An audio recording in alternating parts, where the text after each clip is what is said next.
కార్యములు జరిగిస్తూ వచ్చిన మా దేవా మీకు స్తోత్రములు. నిన్న నేడు ఏకరీతిగా ఉన్న దేవానికి స్తోత్రములు. మీరు అల్ఫా ఒమేగమైనందుకు మీకు ఎంతో వదనములు తండ్రి. ఆదియు అంతమునైన దేవానికి స్తోత్రములు. భూత వర్తమాన భవిష్యత్ కాలములో సర్వాధికారి మీకు స్తోత్రములు. శ్రీమంతులు అద్వితీయ సత్యదేవా మీకు ఎంతో వదనములు. సమీపింపురా నిత్యజస్సులో అమరత్వం కలిగి వసిస్తూ వచ్చిన మా దేవానికి స్తోత్రములు. మీ ప్రియ కుమారుడు మా ప్రభువును రక్షకుడైన యేసుక్రీస్తు పరిశుద్ధ నామమున మీ పాద సన్నిధిలో కనపడేటువంటి ఆధిక్యత ధన్యత ప్రభువా మీరు మనం దయచేస్తూ వచ్చారు. దేవా వారు తండ్రి మమ్మల్ని ప్రేమించి మా కొరకు ప్రారంభించి మరణించి సమాధి చేయబడి మృత్యుంజుడపై తిరిగి లేచిన మా తండ్రి మీకు స్తోత్రములు. దేవా లోకమును మరణమును పాపమును సమాధిని గెలిచి తిరిగి లేచిన పరిశుద్ధ దినం తండ్రి పండుగ దినం మీ ప్రజలముగా తండ్రి ఈ సన్నిధానంలో నా తండ్రి సంతోషంతో మేము ఆరాధించుకోవడాయి నా తండ్రి సమయానికి తీసుకొచ్చిన వీళ్ళందరి కొరకై స్తోత్రములు. దేవా మీరు ఎంతైనా నమ్మకమైన దేవుడు తండ్రి. మీ నమ్మకత్వాన్ని బట్టి మీ విశ్వాసత కొరకై మీ పాదములు పెట్టుకుని మేము స్థుతిస్తున్నాం తండ్రి. ఉదయకాలం నా తండ్రి నేను ఆ ప్రార్థించిన మేరకు మీరు ఇచ్చిన చక్కని వాతావరణం కొరకై స్తోత్రములు. దయగల తండ్రి ప్రార్థన ఆలపిస్తూ వచ్చిన మా తండ్రి మీకు ఎంతో వదనములు. మీ ప్రజలకు మీరు సమీపముగా ఉండి మమ్మల్ని ఆలపిస్తూ వచ్చిన దేవానికి స్తోత్రములు. అన్ని పరిస్థితుల్లో అన్ని వేళల్లో అన్ని సమయాల్లో తండ్రి మాకు ఉత్సాహమైన దేవుడుగా ఉంటూ మీరు కాపాడుతూ వచ్చిన ప్రేమంతటి కొరకై స్తోత్రములు. ఇశ్రాయేలును కాపాడువాడు కొరకు నిద్రపోడు. యెహోవాయే మిమ్మల్ని కాపాడును. ఆయన మీ ప్రాణాలను కాపాడునని ఏ విధంగా మమ్మల్ని కాపాడుతూ వచ్చిన మీ ప్రేమను తలపోసుకుని మిమ్మల్ని స్తుతిస్తున్నాను. ఒకసారి ఉదయకాల సమయంలో మీ సహాయమును కోరుకుంటూ ముందుకు వెళ్తున్నాం తండ్రి. దేవాల తండ్రి మొదటి నుంచి చివరి వరకు మీ ఆధిపత్యం అధికారమునే కోరుకుంటున్నాం తండ్రి. పాటలు పాడే సమయాలు మాకు వేరుకరంగా చేయండి. వైద్యాలు వాయించే వారు మీ ఆధీనంలో ఉంచుకుంటే తండ్రి. మొదటి వర్తమానం ఉన్న తండ్రి ప్రభా దేవా మీరే దాసుని బలపరిచిన తండ్రి ప్రభా మీ నామ మహిమాత్మే తండ్రి దాసుని బలపరుస్తామని ప్రార్థిస్తున్నాం. వ్యక్తిగత ఆరాధన సమయం మాకెంతో దీవెనకరంగా చేయమని ప్రార్థిస్తున్నాం. అంతేకాదు నాయనా యోగ్యంగా మమ్మల్ని మేము పరీక్షించుకుని గొడవలో పాల్పొందే సమయాలు మాకెంతో దీవెనకరంగా చేయండి. సమస్తము క్రమంగా మర్యాదగా మీ మహిమార్థమైన తండ్రి దేవా మీరే ఆధిపత్యం అధికారమున తండ్రి వహించి మీ సింహాసనమును ప్రభావాన్ని ప్రజల మధ్య మీరించి మీ ఘనమైన నామానికి తగినట్లుగా తండ్రి ప్రభా ఘనత మహిమ ప్రభావములు మీకు ఆరోపిస్తూ రమ్మని ప్రార్థిస్తున్నాం తండ్రి. ఈ విధంగా తండ్రి ఇక మొదల సమయం దీవెనకరంగా చేయండి. నా తండ్రి సమయానికి వచ్చిన వీళ్ళందరి కొరకై నీకు స్తోత్రములు. మార్గం వచ్చిన ఉన్నవారిని సకాలంలో నడిపించినైనా నా తండ్రి ఎవరు కూడా ఆలస్యం కాకుండా తండ్రి సకాలంలో వచ్చిన తండ్రి తండ్రి దినాలు మీద అక్కడి దినాలు తండ్రి నీ సన్నిధికి నా తండ్రి వచ్చి మేలు పొందులకు సహాయపడుతుందని ప్రార్థిస్తున్నాను. వందన సమయం దేవునికరంగా చేయండి. నిష్క్రియ చెప్పిన తండ్రి నేను కనికరించండి. సురక్షాత్మ మరుగుపరిచి ప్రజల అక్కడి కొలది దేవా నాతో మాతో మాట్లాడి మహిమ పొందుతారమని ప్రార్థిస్తున్నాను. ఘనత మహిమ ప్రభావం మీకే ఆరోపిస్తూ యేసుక్రీస్తు ఘనమైన పరిశుద్ధ నామమున స్తుతించి ప్రార్థించి వేడుచున్నాము తండ్రి. ఆమేన్.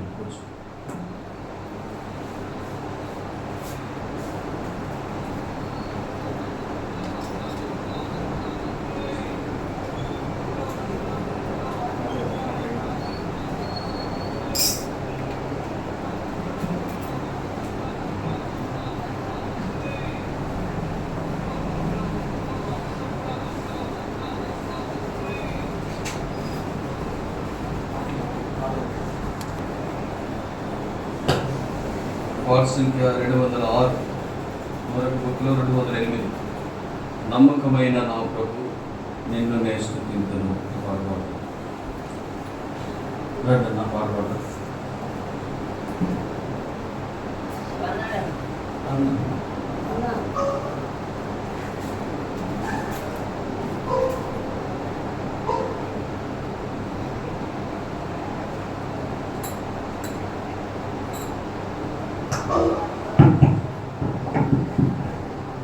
పెద్దపాటు పుస్తకంలో 206 పాటల బుక్ లేదు. వాళ్ళు తీసుకోండి. వరవాదకు ఒక పాటల బుక్ వేయండి. ముందు కూర్చున్నట్టు పాటల బుక్ లేదు.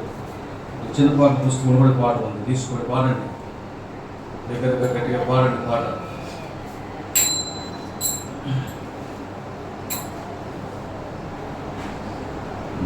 నమ్మకమైన నా ప్రభు నిన్ను నే స్తుతింతును, నిన్ను నే స్తుతింతును. నమ్మకమైన నా ప్రభు కరుణతో పిలిచియు స్థిరపరచి కాపాడినా, స్థిరపరచి కాపాడినా. కరుణతో పిలిచియు స్థిరపరచి కాపాడినా, స్థిరపరచి కాపాడినా. స్థిరపరచిన నా ప్రభున్ పొగడినే స్తుతింతును.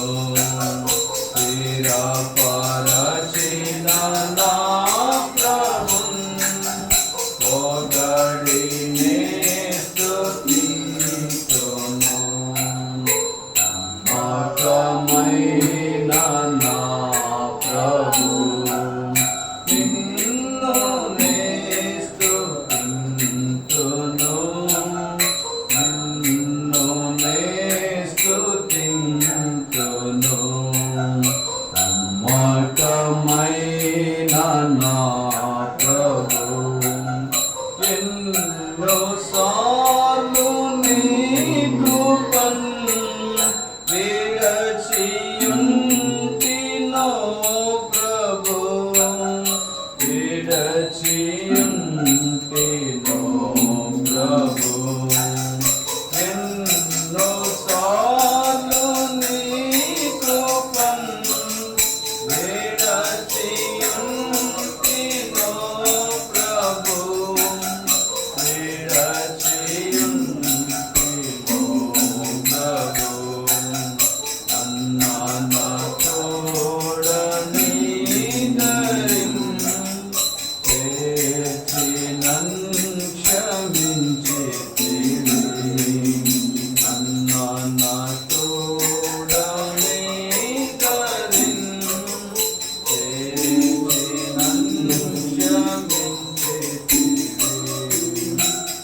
నమ్మకమైన నా ప్రభు నిన్ను నే స్తుతింతును, నిన్ను నే స్తుతింతును. నమ్మకమైన నా ప్రభు తుంగియుండు వేళలో పైకి లేవనెత్తితివి, పైకి లేవనెత్తితివి.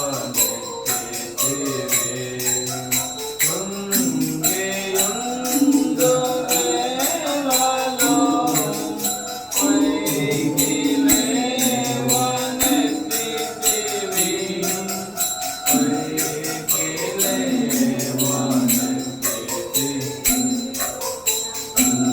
అందపాటు సైతానం గెలిచి విజయమిచ్చితివి.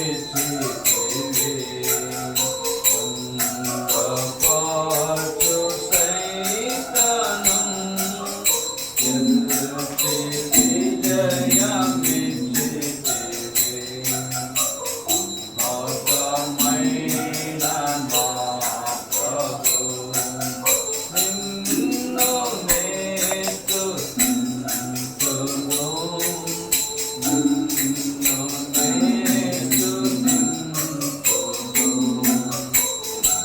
నమ్మకమైన నా ప్రభు, నమ్మకమైన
నివసించేవారు ధన్యులు అని పాట ఏదో పాట చూడండి.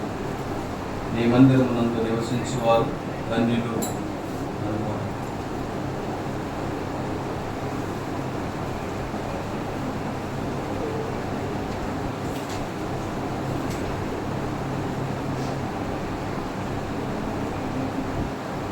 ఏడు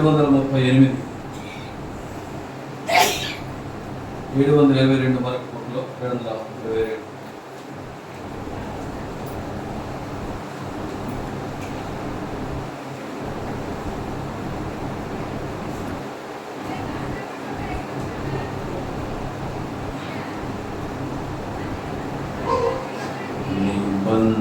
మందిరమునందు నివసించువారు ధన్యులు ధన్యులు, నీ వలన బలముందువారు ధన్యులు ధన్యులు, నీ వలన బలముందువారు ధన్యులు ధన్యులు. మందిరమునందు నివసించువారు ధన్యులు ధన్యులు, నీ వలన బలముందువారు ధన్యులు ధన్యులు, నీ వలన బలముందువారు ధన్యులు ధన్యులు.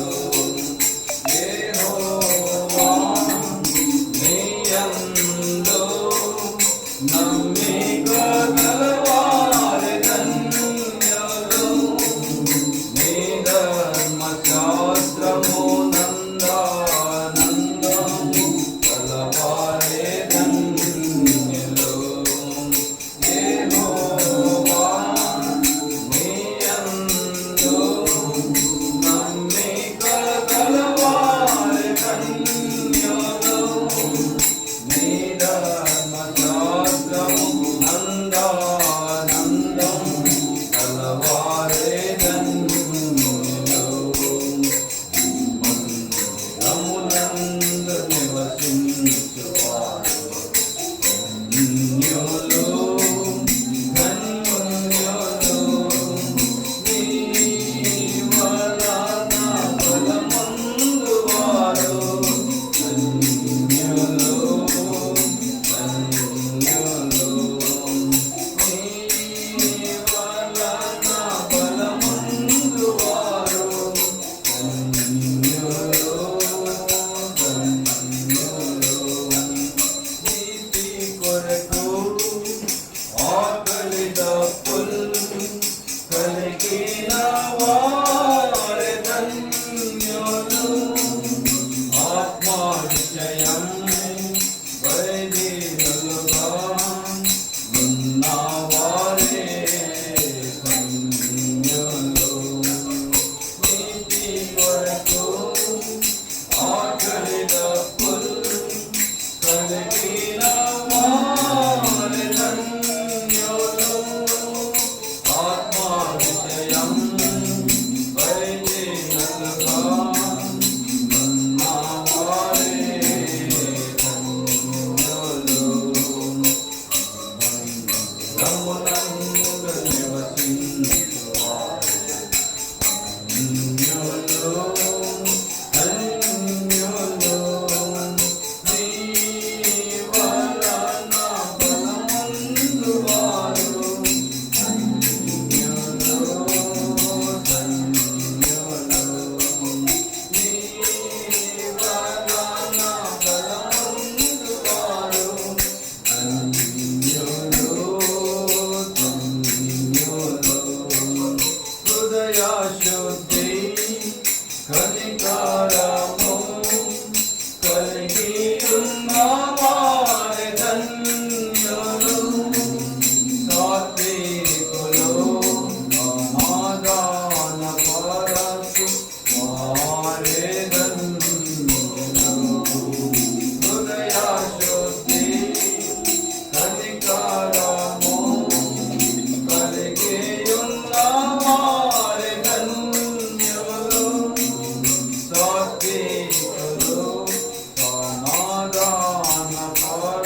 కొరకు శ్రమనందు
దైవారాధనను ధారాళముగా పాడేదను, స్తోత్ర గీతలను పాడతాడు.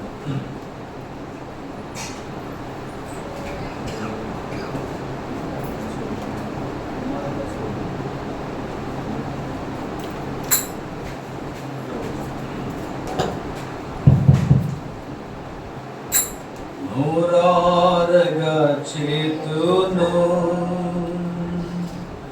దైవారాధనను ధారాళముగా పాడెదను, స్తోత్ర గీతమును ధారాళముగా పాడెదను, స్తోత్ర గీతమును. హల్లెలూయా హల్లెలూయా హల్లెలూయా హల్లెలూయా. భరించితివి నా పాపపు శిక్షను, జరిగించితివి నీ రక్షణ కార్యము నాలో. భరించితివి నా పాపపు శిక్షను, జరిగించితివి నీ రక్షణ కార్యము నాలో. హల్లెలూయా హల్లెలూయా హల్లెలూయా హల్లెలూయా. నూరారగా చేతును దైవారాధనను ధారాళముగా పాడెదను, స్తోత్ర గీతమును ధారాళముగా పాడెదను, స్తోత్ర గీతమును. హల్లెలూయా హల్లెలూయా హల్లెలూయా హల్లెలూయా. విడిపించితివి నా పాప శిక్ష, విడిపించితివి పాప శిక్ష నుండి నడిపించితివి. దేవా మార్గము నందు విడిపించితివి పాప శిక్ష నుండి నడిపించితివి. దేవా మార్గము నందు. హల్లెలూయా హల్లెలూయా హల్లెలూయా హల్లెలూయా. దయచేసితివి మోక్ష భాగ్యము నాకు, దయమిచ్చితివి నా విమోచనకై. దయచేసితివి మోక్ష భాగ్యము నాకు, దయమిచ్చితివి నా విమోచన. హల్లెలూయా హల్లెలూయా హల్లెలూయా.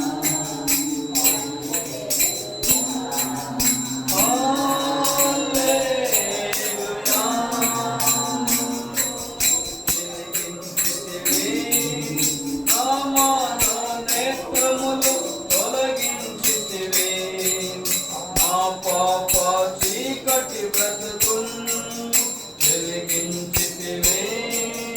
నా మనోనేత్రములు తొలగించితివి, నా పాప చీకటి బ్రతుకును. హల్లెలూయా హల్లెలూయా హల్లెలూయా హల్లెలూయా. నూరారగా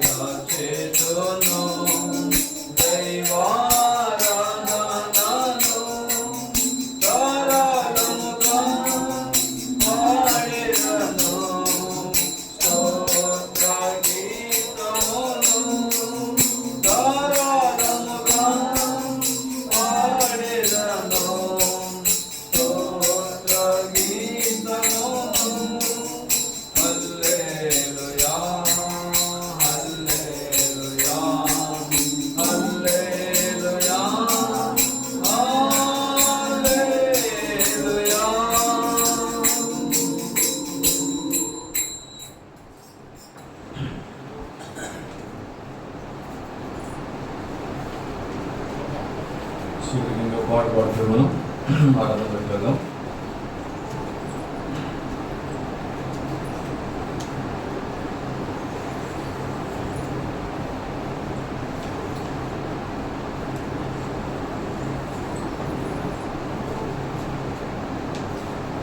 నా మనోనేత్రం తెరచి నా కఠిన హృదయం మార్చి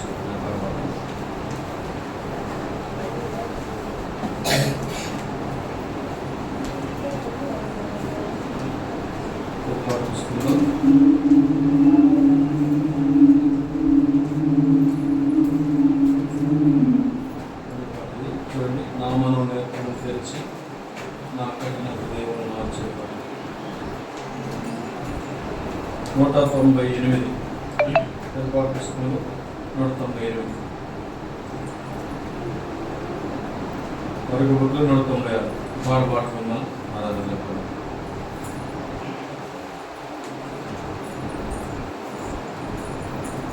నా మనోనేత్రము తెరచి నా కఠిన హృదయమును మార్చి నా మనోనేత్రము తెరచి నా కఠిన హృదయమును మార్చి అంధకారములో నేనుండా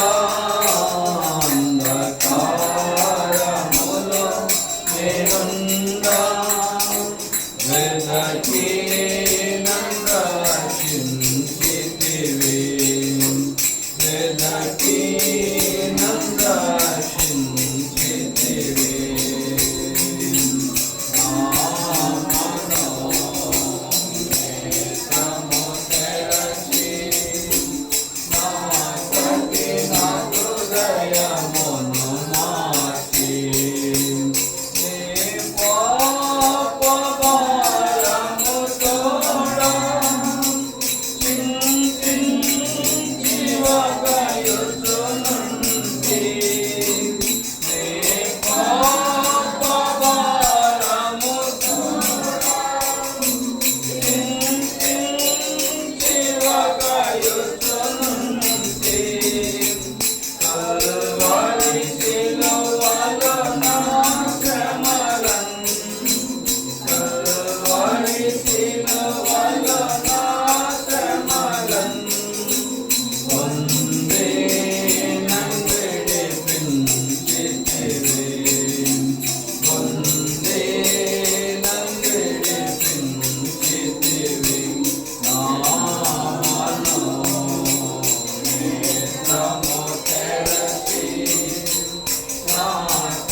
తండ్రి ఇందులో ప్రియ ప్రభుత్వాలు దేవానికి స్తోత్రము.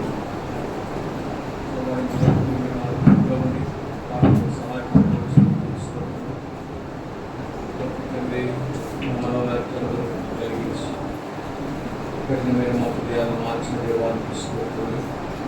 మిమ్మల్ని సేవించేటువంటి మీరు దయచేసారు తండ్రి. మీకు ఎంతో వందనాలు స్తోత్రం చెల్లిస్తూ ఒకసారి నా తండ్రి దేవాలయ సమయం కొరకై ఇచ్చినాయా బలపరిచి మహిళలను తీసుకొచ్చిన ప్రజల కొరకై స్తోత్రము. కావాల్సింది ప్రజలను మీరే త్వరపెట్టి నడిపించండి. వారిని మాకు తోడుగా ఉంచండి. కనపడని శక్తులు మీరు అందించండి. దేవా మీ ధర్మశాస్త్రంలో ఆశ్చర్యమైన సంగతులు ప్రభావం మేము తెలుసుకొని గ్రహించాలని అనుగ్రహిస్తున్నామని తండ్రి మాకు తోడుగా మహిమ యేసుక్రీస్తు పరిశుద్ధ నామమున స్తుతించి ప్రార్థించి వేడుచున్నాము తండ్రి. ఆమేన్.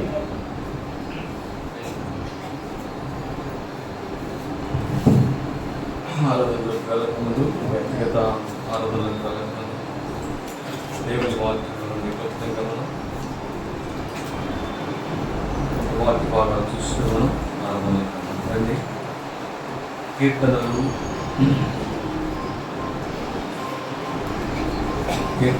33వ అధ్యాయం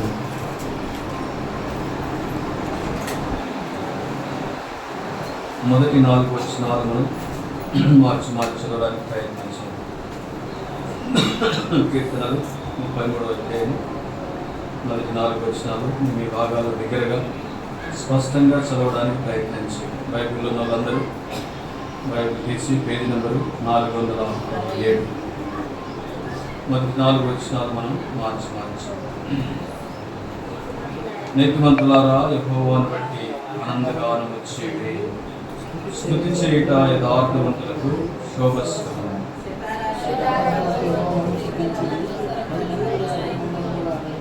మూడవ వచనం ఆయనను గూర్చి నూతన కీర్తన పాడుడి, ఉత్సాహ ధ్వనితో ఇంకా వాయించుడి.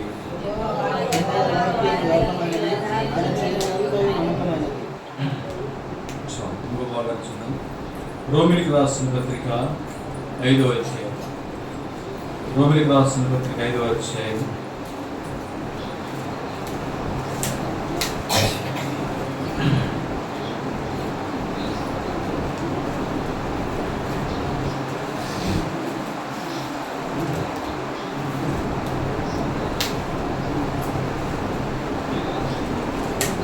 8వ వచనాన్ని కలిసి అయితే దేవుడు మన ఎడల తన ప్రేమను వెల్లడిపరచుచున్నాడు. చదవబడిన లేఖన భాగమును అదే కాల సమయంలో ప్రభు మనకి దీవించి మనతో మాట్లాడి ఆరాధన కొరకే మనల్ని సిద్ధపరచుకున్నారు. ఈ భాగములు మనం గమనించినట్లయితే నీతిమంతులారా యెహోవాను బట్టి ఆనందగానము చేయండి, స్తుతి చేయుట యథార్థవంతులకు శోభస్కరం. జ్ఞాపకం చేసుకోండి. రక్షించబడిన తర్వాత మన జీవితంలో దేవుడు మన ద్వారా కోరుకునేది ఏంటంటే ఆయన స్తుతించుటే. ఆయన స్తుతించుట ద్వారా అందుకనే యెషయా గ్రంథం 43వ అధ్యాయం 7వ వచనంలో నా మహిమ నిమిత్తము నేను నిర్మించిన నా జనులు. ప్రభుకు మహిమ ఎప్పుడు వస్తుంది, ఎలా వస్తుంది అన్న ద్వారా అంటే ఆయన స్తుతించడం ద్వారా. ఆయన మహిమ నిమిత్తమే నేను ఏర్పరచుకున్నాను అంటున్నాను. ఆయన మహిమ కొరకే మనల్ని ఏర్పరచుకున్నాడు. ఆయనకు మహిమ ఎవరి ద్వారా రావాలంటే మన ద్వారా. అయితే ఈ భాగంలో మనం చూస్తే నీతిమంతులారా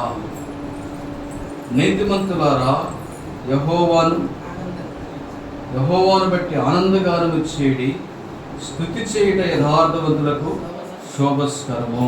ఎవరి నీతిమంతులు? నీతిమంతులారా అని సంబోధిస్తున్నాడు. ఎవరు నీతిమంతులు అనే విషయాన్ని మనం జ్ఞాపకం చేస్తే రోమిలికి రాసిన పత్రిక 5వ అధ్యాయము 9వ వచనంలో ఒక మాట ఉంది. రోమపత్రిక 5వ అధ్యాయము 9వ వచనం చదవండి. బిగ్గరగా స్పష్టంగా ఆయన రక్తము వలన ఇప్పుడు నీతిమంతులుగా తీర్చబడి మరింత నిశ్చయముగా ఆయన ద్వారా ఉగ్రత నుండి రక్షింపబడుదుము. మరొకసారి జ్ఞాపకం చేసుకున్నాం, ఎలా మనం నీతిమంతులమైనమంట? ఆయన రక్తము ద్వారా.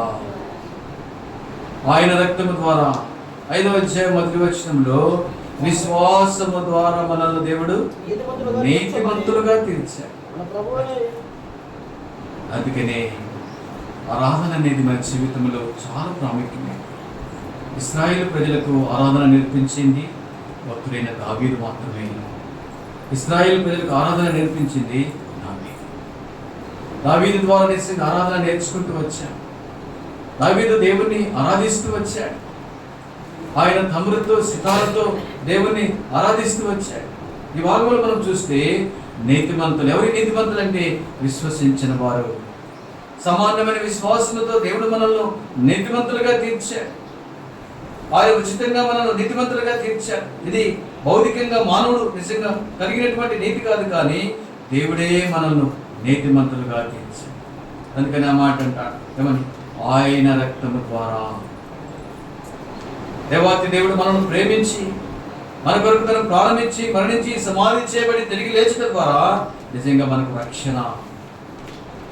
దాన్ని విశ్వసించడం ద్వారా మనం నీతిమంతులుగా తీర్చబడుతూ వచ్చాం. దాని ద్వారా మనకు రక్షణ కలుగుతూ వచ్చింది. రక్షించబడక ముందు మన జీవితంలో ఎలా ఉన్నాము అంటే, మన జీవితంలో మనం రక్షణ తీసుకోక ముందు ఎలా ఉన్నామంటే, ఒక్క మాట చెప్పాలంటే, పాపముల చేత అపరాధముల చేత చచ్చిన వారము. ఒక మాట చెప్పాలి. ఇలాంటి స్థితిలో ఉన్నటువంటి మనల్ని దేవాతి దేవుడు మనల్ని రక్షించాడు, నీతిమంతులుగా తీర్చాడు. అంత మాత్రమే కాదు, కానీ భయంకరమైనటువంటి ఉగ్రత నుంచి అదే భాగంలో మనం చూస్తాం. రోమా 5:9 అదే మాట కనపడుతుంది. ఉగ్రత నుంచి మనల్ని ఆయన తప్పిస్తూ వచ్చాడు. పాపాన్ని బట్టి మానవునికి భయంకరమైన ఉగ్రతకు నిజంగా పాత్రుడు. అలాంటి మానవుని రక్షించేదాని కొరకై దేవాతి దేవుడి లోకానికి వచ్చి మానవాళి పాప పరిహారము కొరకై తన ప్రాణమిచ్చి తన రక్తము కార్చి ఆయన మనల్ని విమోచించాడు. అందుకనే అంటాడు, ఆయన రక్తము ద్వారా మనల్ని నీతిమంతులుగా తీర్చాడు. నీతిమంతులుగా తీర్చి మనం ఏం చేశారంటే, ఆయన స్తుతించే స్తుతి పాత్రులుగా ఆయన మనం చేసుకున్నాడు. అందుకని నీతిమంతులారా యెహోవాను బట్టి ఆనందగానము చేయుడి. స్తుతి చేయుట యథార్థవంతులకు శోభస్కరము. శోభ అనే దానికి అర్థం ఏంటంటే శోభస్కరము. శోభ అంటే సౌందర్యం. దేవుని ప్రజలకు సౌందర్యం ఎక్కడి నుంచి వస్తుంది? దేవుని ప్రజలకు శ్రేష్టమైన అందం ఎక్కడి నుంచి వస్తుందంటే ఆయన్ను ఆరాధించడం ద్వారా. ఇది భౌతిక సంబంధమైన అందము కాదు, కానీ ఆయన ఆరాధించడం ద్వారా దేవునికి ఇష్టమైనటువంటి అందముగా నిజంగా మనం తీర్చబడతాం. దేవుడు మెచ్చేటువంటి అందము మనలో నిజంగా ఆయన కనబడుతుంది. అందుకని 2వ భాగంలో స్తుతి చేయుట యథార్థవంతులకు శోభస్కరము. జ్ఞాపకం చేసుకోవాలి, ప్రభు మనల్ని రక్షించాడు. ఎలాంటి స్థితిలో ఉంటే మనం రక్షించాడు కొన్ని విషయాలు మనం జ్ఞాపకం చేసుకుని మనం ఆరాధనకు వెళ్దాం. రోమిలికి రాసిన పత్రిక 5వ అధ్యాయం. రోమిలికి రాసిన పత్రిక 5వ అధ్యాయము. రోమా పత్రిక 5వ అధ్యాయంలో కొన్ని విషయాలు మనం చూసుకుని మనం ముందుకెళ్దాం. 5వ వచనం చదవండి. ఎందుకనగా ఈ నిరీక్షణ మనల్ని సిగ్గుపరచదు, మనకు అనుగ్రహింపబడిన పరిశుద్ధాత్మ ద్వారా దేవుని ప్రేమ మన హృదయంలో కుమ్మరింపబడి ఉంది. 6వ వచనం. ఏలయనగా మనం ఇంకా బలహీనమైనగా క్రీస్తు యుక్త కాలమున భక్తిహీనుల కొరకు చనిపోయాను. గుర్తుపెట్టుకోవాలి, మొట్టమొదటిగా బలహీనుల కొరకు మనం ఎంతో బలహీనులము. బలహీనుల కొరకు ఆయన మరణించవలసి వచ్చింది.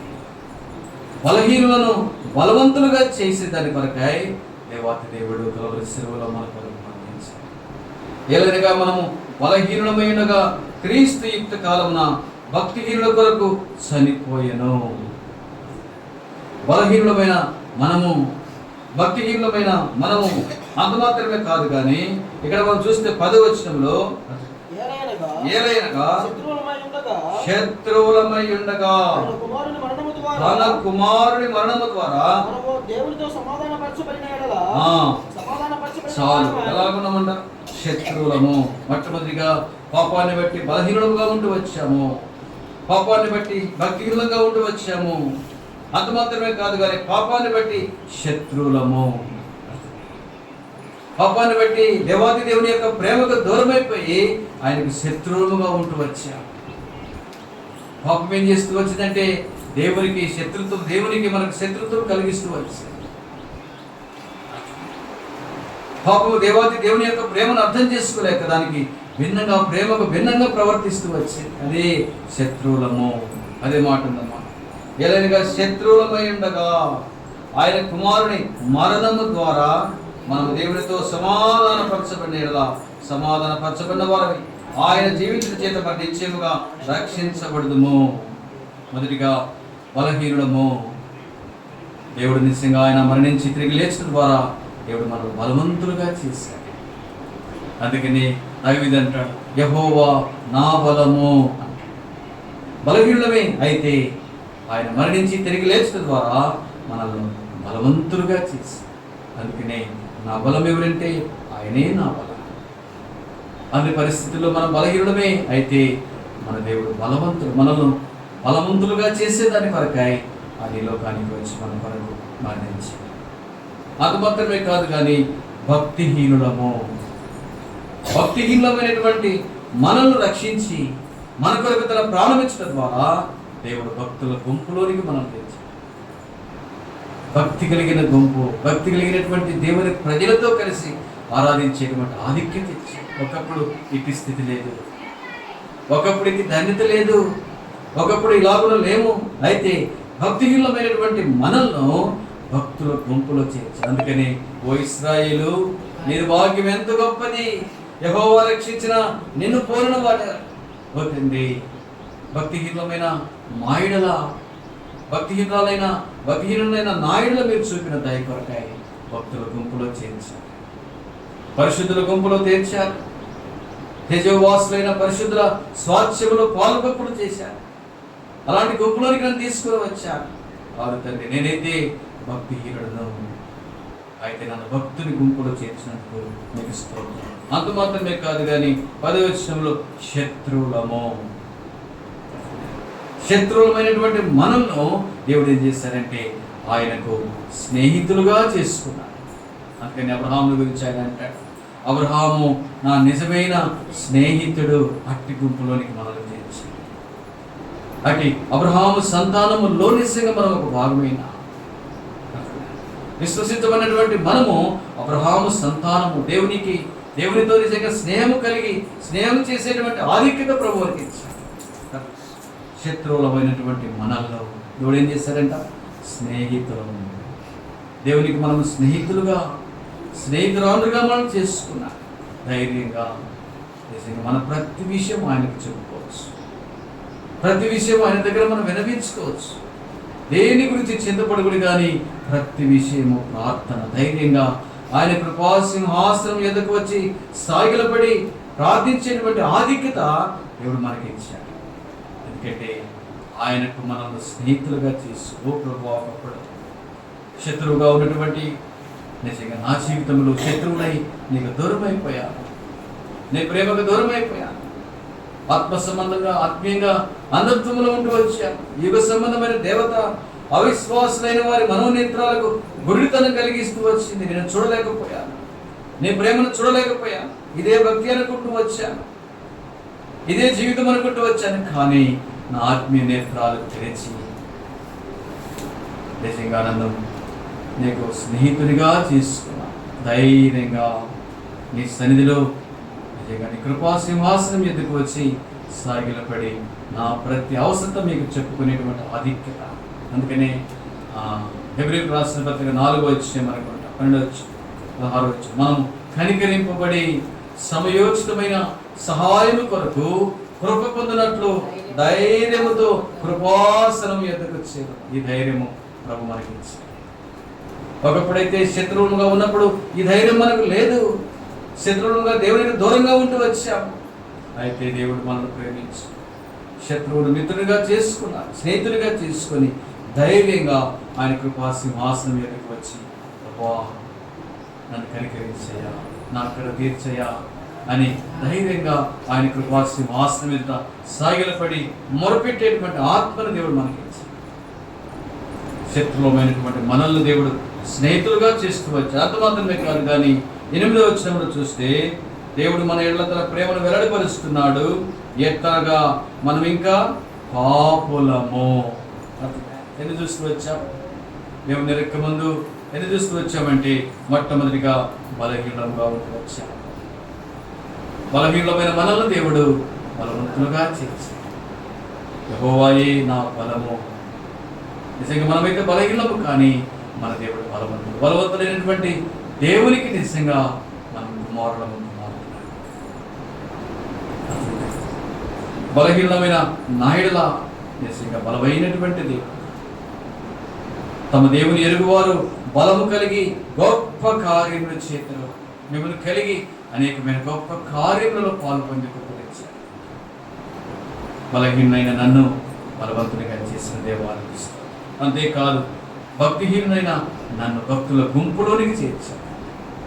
పరిశుద్ధుల గుంపు, ఎత్తబడే గుంపు, దేవుని రాకడ కొరకు ఎదురు చూసే గుంపు, పరిశుద్ధుల స్వాస్థ్యానికి పాలుపోపులు దయచేశారు. తేజోవాసులైన పరిశుద్ధుల స్వాస్థ్యానికి పాలుపోపు అనగా దాని అర్థం ఏంటంటే ఒకప్పుడు భక్తిహీనులను, అయితే నన్ను ప్రేమించి నా కొరకు ప్రారంభించి మరణించి తిరిగి లేచిన ద్వారా నిజంగా నన్ను భక్తుల గుంపులో తిరిగి చేర్చి, అంతేకాదు పరిశుద్ధుల స్వాస్థ్యమునకు పాలుపంపులు దయచేశారు. 24 పెద్దలు 4 జీవులతో కలిసి ఆరాధించేటువంటి గుంపులోనికి నిన్ను తీసుకొచ్చారు. ఇందును బట్టి ప్రభువును మనం ఆరాధించాలి. మూడవదిగా మనం చూస్తే శత్రువులమండి. పాపం ఏం చేసిందంటే మనకు మన దేవునికి నిజంగా ఎడబాటు చేసి శత్రువుగా నిజంగా మనం దూరంగా దూరపరుస్తుంది. ఆయన మరణించి తిరిగి లేచిన ద్వారా మనం ఏమైపోయాం? ఆయనకు నిజంగా స్నేహితులమైపోయాం. ధైర్యంగా ఆయన సన్నిధికి వచ్చి, ఆయన మందిరానికి వచ్చి, ఆయన కృపా సింహాసనం మీదకి వచ్చి సాగిలపడి తండ్రి, అబ్బా తండ్రి అని మొరపెట్టి ఆత్మను దేవుడు మనకి ఇచ్చాడు. తండ్రి, నన్ను కూడా దురస్తులైనటువంటి నన్ను సమీపస్తునిగా చేసుకున్నావు, శత్రువులైనటువంటి నన్ను మిత్రునిగా స్నేహితునిగా చేసుకుని ధైర్యంగా నీ కృపా సింహాసనం మీద సాగిలపడి మేము ఆరాధించేటువంటి ఆధిక్యత ధన్యత నాకు ఇచ్చావు. దీనిని బట్టి నేను నిన్ను స్తుతిస్తాను. 4వదిగా మనం చూస్తే మనం ఇంకా పాపులము. పాపులమైనటువంటి మనల్ని దేవుడు ఏం చేశారంట? పరిశుద్ధులుగా చేశారు. పాపాన్ని బట్టి నిజంగా పాపం ఏం చేస్తుంది? మనకు మన దేవునికి దూరపరుస్తుంది. అయితే మన కొరకు అందుకనే మత్తయి సువార్త 1వ అధ్యాయము 21వ వచనంలో పాపులను రక్షించుటకు క్రీస్తు యేసు, క్షమించండి, 1 తిమోతి 1వ అధ్యాయం 15వ వచనం, పాపులను రక్షించుటకు క్రీస్తు యేసు లోకమునకు వచ్చెను. ఆయన మనం రక్షించేదాని కొరకై పాపులమైన మనల్ని పరిశుద్ధులుగా చేర్చి, పాపులమైన మనల్ని నిజంగా పరిశుద్ధుల గుంపులోనికి చేర్చి, పరిశుద్ధులైనటువంటి దేవుని సన్నిధానంలో దైవరాజ్యానికి మనం వారసులుగా చేశాం. దీనిని బట్టి ఉదయకాల సమయంలో ప్రభువును మనం ఆరాధించాలి. నీతిమంతులు యెహోవాను బట్టి ఆనందగానము. ఓ దేవా, ఉచితంగా నన్ను సామాన్యమైన విశ్వాసము చేత నన్ను కూడా నీతిమంతులుగా తీర్చాను, నీతిమంతురాలుగా తీర్చాను. ఇది నా స్వనీతి వలన సంపాదించుకున్న నీతి కాదు, కానీ నీ యందు విశ్వసించడం ద్వారా రోమా 5:1 ప్రకారము సామాన్యమైన విశ్వాసము చేత నన్ను కూడా నీతిమంతులుగా తీర్చాను, నీతిమంతుల గుంపులోనికి తీర్చాను, నీతి రాజ్యానికి నన్ను కూడా వారసురాలుగా చేశాను. అంతేకాదు కానీ విశ్వాస మూలంగా నీతిమంతులుగా తీర్చాడు. స్తుతి చేయుట యథార్థవంతులకు శోభస్కరం. స్తుతి నిజంగా మనకు దేవునికి ఇంపైనటువంటిది. శోభ అంటే దేవునికి అందమైనటువంటి నిజంగా పాత్రగా చేస్తూ వచ్చి, దేవుడు మెచ్చేటువంటి పాత్ర, దేవుడు కోరుకున్న పాత్ర, ఆయన మహిమ నిలిచి ఉన్నటువంటి పాత్ర. అందుకని నా మహిమ కొరకు మిమ్మల్ని ఏర్పరచుకున్నాను. ఎందుకంటే ఆయన్ను స్తుతించుట ద్వారా ఆ మహిమ నిజంగా మనలో వస్తుంది. శోభస్కరము అంటే, శోభ అంటే సౌందర్యం. స్తుతి అనేది నిజంగా మనకు సౌందర్యాన్ని ఇస్తుంది. దేవుడు మెచ్చే సౌందర్యం, దేవుడు కోరుకున్నటువంటి అందాన్ని నిజంగా దేవుడు మనకి ఇచ్చాడు. దేవుడు కోరుకున్న అందం భౌతికమైనటువంటి అందం కాదు, కానీ దేవుని ఆరాధించడం ద్వారా, ప్రభువును కనపరచడం ద్వారా, ప్రభువును హృదయమాన స్తుతించడం ద్వారా ఇట్టి దేవుడు మెచ్చేటువంటి అందము నిజంగా మనలో ఆయన చూస్తున్నాడు. అందుకని స్తుతి చేయుట యథార్థవంతులకు శోభస్కరం. యథార్థమైన హృదయముతో, ఆత్మతో, సత్యముతో ఆరాధించేటువంటి ఆరాధన ఆయన ఇంపైనది, ఆయనకు సువాసన కలిగినది, ఆయన కోరుకునేది. ఇటు ఆరాధనకు పాత్రుడిగా చేస్తూ వచ్చాడు. ఇటు ఆరాధించేటువంటి గొప్పలోనికి మనం చేస్తూ వచ్చాడు. అయితే ఇలాంటి ఆత్మీయ అంతస్తులోనికి మనం వెళ్ళక ముందు ఎలా ఉన్నామంటే బలహీనులము, భక్తిహీనులము, శత్రువులము. ఇది మన స్థితి. ఇలాంటి మనల్ని నిజంగా బలవంతుడైనటువంటి దేవుడు బలవంతులుగా చేశాడు. ఆయన బలము, యెహోవాయే నా బలము, ఆయనే నా బలం, ఆయనే నా రక్షణ ఆధారం, ఆయనే నా కోట, ఆయనే నా కొండ, నా రక్షణ దుర్గం ఆయనే. 18వ కీర్తన మొదటి వచనం. బలహీనమైన ఎన్నో నన్ను దేవుడు బలవంతుడిగా చేసి, అందుకని ఓ ఇశ్రాయేలు, నేను వాక్యం ఎంత గొప్పది, యెహోవా రక్షించిన నిన్ను పోలిన వాడు ఎవరు? దేవుడు అలాంటి బలవంతులుగా చేసి, రెండవదిగా భక్తిహీనులమే అయితే దేవుడు భక్తుల గుంపులోనికి తీసుకొచ్చి, అది గొప్పదండి. భక్తుల గుంపు అంటే భూమి మీద ఉన్న భక్తులందరూ నిజంగా మన కొరకు ప్రార్థన చేస్తున్నారు. చాలా సంతోషంగా వస్తుంది. కొన్నిసార్లు మనం ఎవరమంటే ఆయన రక్తం చేత కొనబడినటువంటి ఆయన ప్రజలంగా పరిశుద్ధుల స్వాచ్ఛం, పరిశుద్ధుల గుంపులోనికి తీసుకొచ్చారు. భక్తిహీనమైన మనల్ని భక్తుల గుంపులోనికి తీసుకొచ్చి, అందుకని ప్రభా రాత్రి జ్ఞాపకం చేశాను. ప్రభా నమ్మిన నీ ప్రజలందరినీ బలపరచయ్యా, రక్షించబడ్డ నీ ప్రజలందరినీ బలపరచయ్యా, నీ ప్రజలందరూ మీరే బలపరచు. ఇలాంటి పరిశుద్ధుల గుంపులోనికి మనం తీసుకోవచ్చు. భక్తుల గుంపులో నన్ను కూడా ఒకదానిగా నా కొరకు ప్రార్థించి సార్వత్రిక సంఘాన్ని, పరిశుద్ధులను భూమి మీద ఉంచావు. ఇందును బట్టి నేను స్తుతిస్తాను. మూడవదిగా మనం చూస్తే శత్రువు అనేటువంటి మనల్ని దేవుడు ఏం చేశాడంటే స్నేహితులుగా చేసుకోవచ్చు. అబ్రహాము నా నిజమైన స్నేహితుడు. ఎక్కడుందా మాట చెప్పగలరా? ఎక్కడుందా మాట? యాకోబు పత్రికలో మాట ఉంది. యాకోబు పత్రిక 2వ అధ్యాయము 23వ వచనం. యాకోబు పత్రిక 2వ అధ్యాయము 23వ వచనం. కాబట్టి అబ్రహాము దేవుని నమ్మెను, అది అతనికి నీతిగా, చూసారా, దేవుని నమ్మిన వెంటనే అది అతనికి నీతిగా ఎంచబడను. దేవుని స్నేహితుడని అతనికి పేరు కలిగెను. నమ్ముట ద్వారా నీతిగా నిజంగా ఎంచబడుతూ వచ్చాడు. అంత మాత్రమే కాదు, కానీ దేవుని స్నేహితుడని అతనికి పేరు. నిజంగా శత్రువులైనటువంటి మనల్ని దేవుడు స్నేహితుల గుంపులోనికి మనం తీసుకోవచ్చు. అబ్రహాము సంతానంలోనికి మనం తీసుకోవచ్చు. నమ్మిన ఆయన సంతానంలోనికి మనం తీసుకోవచ్చు. మా తండ్రి ఒకప్పుడు నేను కూడా శత్రువుగా బ్రతుకుతూ వచ్చినటువంటి నన్ను మిత్రుడిగా చేసుకున్నావు, స్నేహితుడిగా చేసుకున్నావు. దేవా, నా ప్రతి అక్కర ఇక్కడ చెప్పుకునేటువంటి ధన్యత నాకు ఇచ్చావు.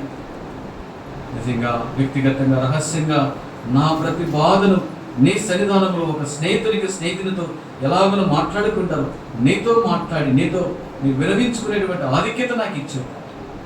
ఇంతవరకు ఆయన విశ్వసిస్తా. నీ దేవుడు నీకు స్నేహితుడండి. ఆయన నీ ప్రతి పరిస్థితి ఆయన తేటగా చూస్తున్నాడు.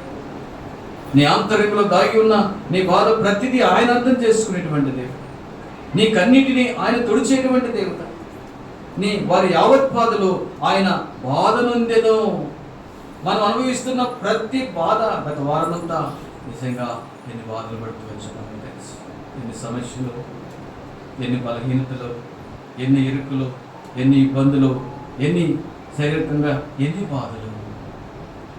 నిజంగా శరీరం కొన్నిసార్లు బలహీనము, కొన్నిసార్లు భౌతికంగా ఎన్ని బాధలు, ఎన్ని సమస్యలు. అయితే దేవాతి దేవుడు మనకు మంచి స్నేహితునిగా ఉండి వారి యావత్ బాధలు ఆయన బాధ నొందెను. మన యావత్ బాధ నుంచి ఆయన మనల్ని తప్పించి ఆయన సన్నిధికి తీసుకొచ్చి వారి యావత్ బాధలో అన్నమాట చూస్తారు. అన్నమాట ఎక్కడుందో వారి యావత్ బాధలో ఆయన బాధ నొందెను అనేటువంటి మాట ఇక్కడ మనకు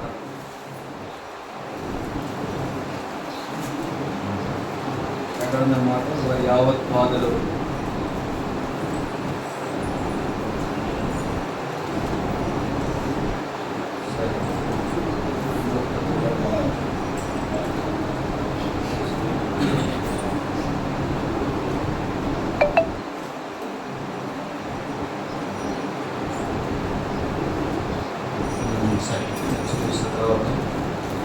మాట ఉంది అక్కడ.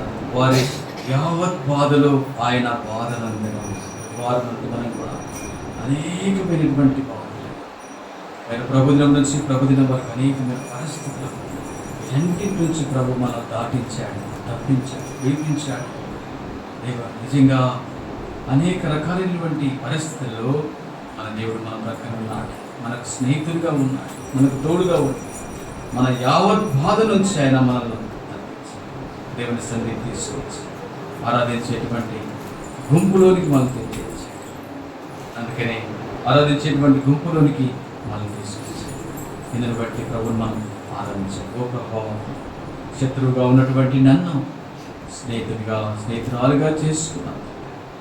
నా యావత్ బాధలు బాధ వహించి నన్ను అర్థం చేసుకొని నా బాధ నుంచి విడిపించి నా కన్నీటిని తుడిచి నన్ను ధైర్యపరిచి నన్ను ఆదుకొని ఆదరించి తండ్రి నా నిజమైన స్నేహితుడిగా నాకు తోడుగా ఉండి ఇంతవరకు నీ సన్నిధిలోని ప్రజలతో కలిసి ఆరాధించేటువంటి గొప్ప ధన్యత తెచ్చు. ఇందుని బట్టి నేను నిన్ను స్తుతిస్తాను.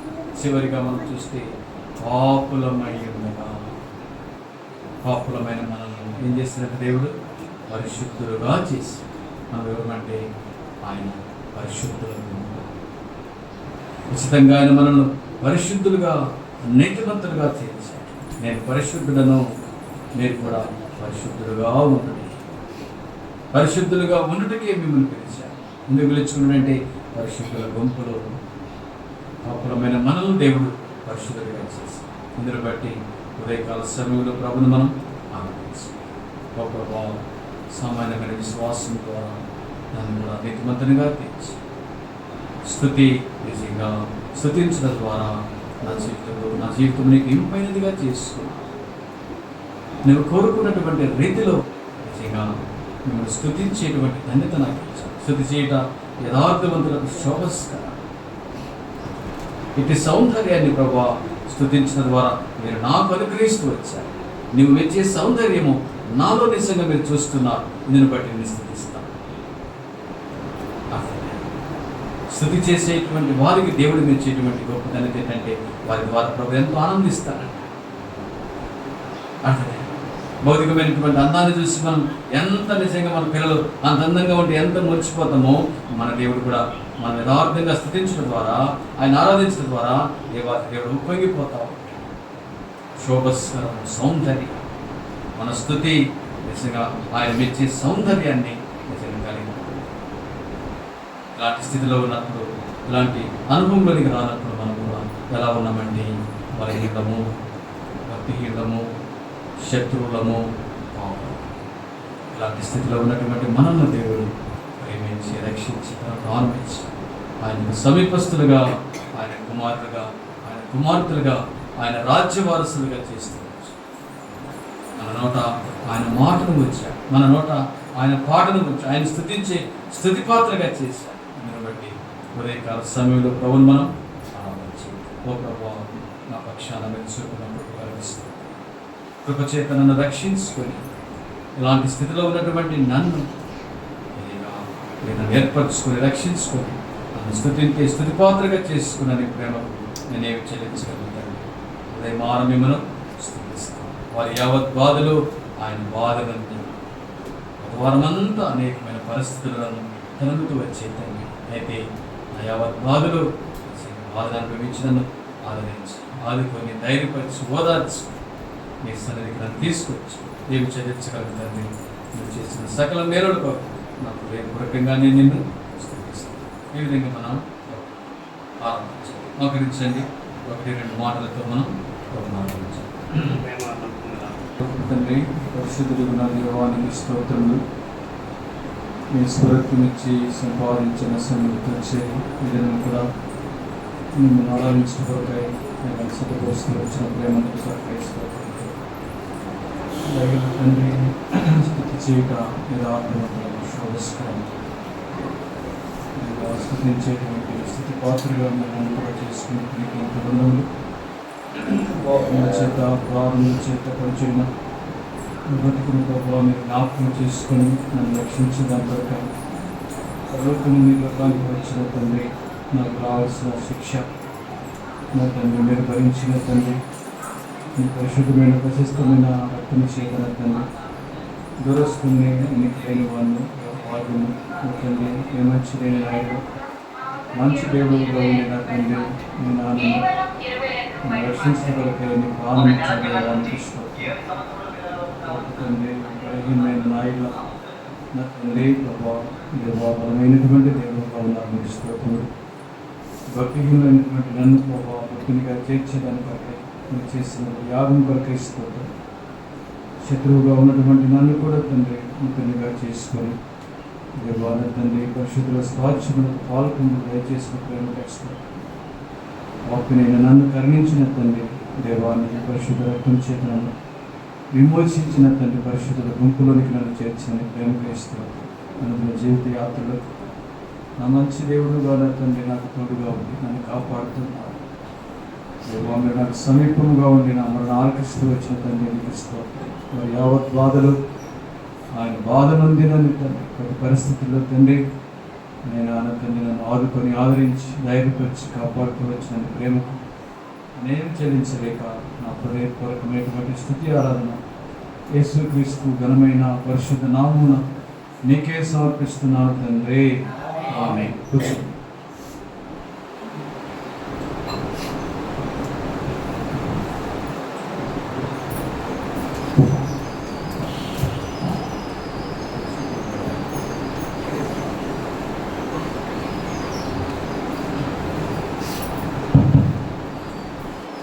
పాట ప్రతులు ఉన్నాయి. ఈ పాట తీసుకుని 291 పాటి ప్రాతులు లేని ఒక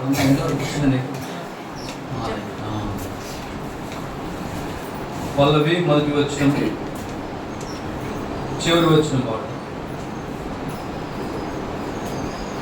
పాట ప్రతులు వరాలను పాట ప్రతులు ఉందన్నా దాన్ని పోగొట్టుకున్నావా?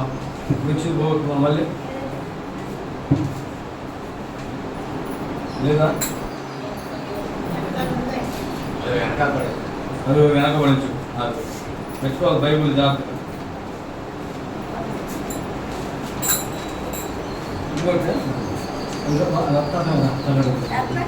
ఇంకోటి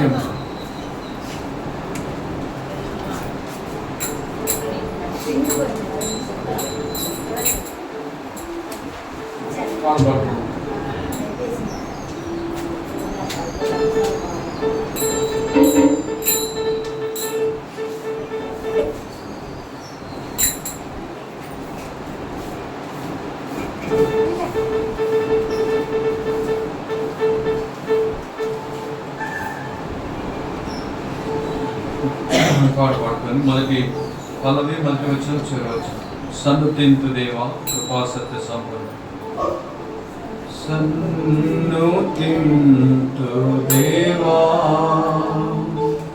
కృపా సత్య సంపూర్ణ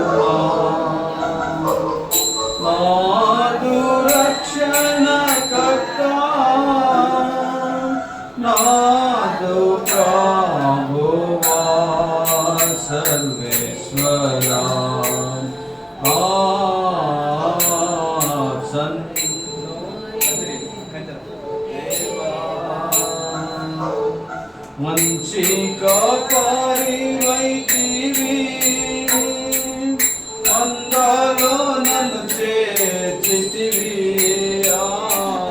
మంచి కాపారి వైతివి, అందాలో నన్ను చేర్చితివి. ఆనంద చేయుచున్నావు భక్తి కబయలలో సంతృప్తితో. సంతృప్తించు దేవా, కృపా సత్య సంపూర్ణ. నాదు రక్షణ కర్త, నాదు ప్రభువా సర్వేశ్వరా. సంతృప్తించు దేవా, నా బ్రతుకు దినములన్నీయు కృపాక్షేమములిచ్చుచున్నావు. నా బ్రతుకు దినములన్నీయు కృపాక్షేమములిచ్చుచున్నావు. నివసించు నీదు సన్నిధిని, నీదు సహవాసములో సదాకాలం. సంతృప్తించు దేవా, కృపా సత్య సంపూర్ణ. నాదు రక్షణ కర్త, ప్రభువా సర్వేశ్వరా. సంతృప్తించు దేవా.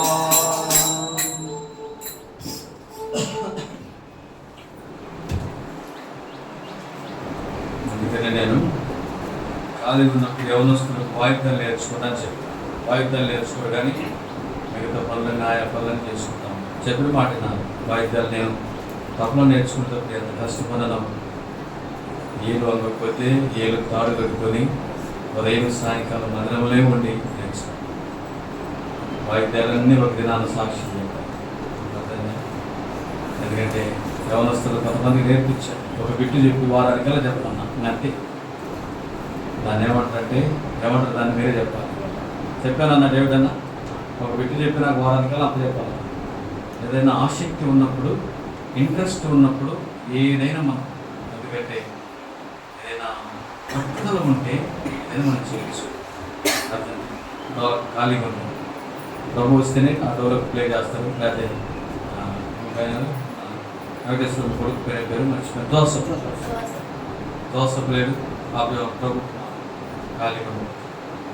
కొంతమందికి యవనస్తుల పేరు చెప్పాను కానీ ఒక బిట్టు కూడా చెప్పాను. నాకు వచ్చే వారికల్లా అప్పగించంటే నాకు ఎందుకులే అనుకొని అది చాలా నిర్లక్ష్యం. ప్రభు దగ్గర ఒప్పుకోవాలి. ఎందుకంటే ఇవన్నీ ప్రభు కార్యాలు చాలా ప్రాముఖ్యం. అందుకని ప్రభు కార్యాల పట్ల ఎప్పటికీ ఆసక్తులై ఉండేది బైబిల్. ఆసక్తి లేకపోతే